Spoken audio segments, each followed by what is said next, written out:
ఉంది. అలా తను హై స్కూల్లో ఉన్నప్పుడే ఒక ఫ్యాషన్ షో కాంపిటీషన్ని నిర్వహించారు.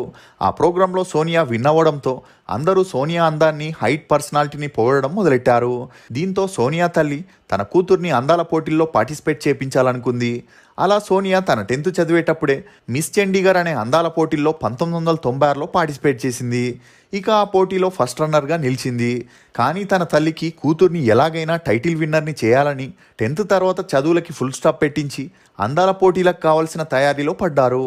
అలా 1997లో మళ్ళీ ఆ పోటీల్లో పాల్గొనగా స్పాన్సర్ సపోర్ట్తో మిస్ చండీగఢ్ అనే టైటిల్ని సోనియా అగర్వాల్ గెలుచుకుంది.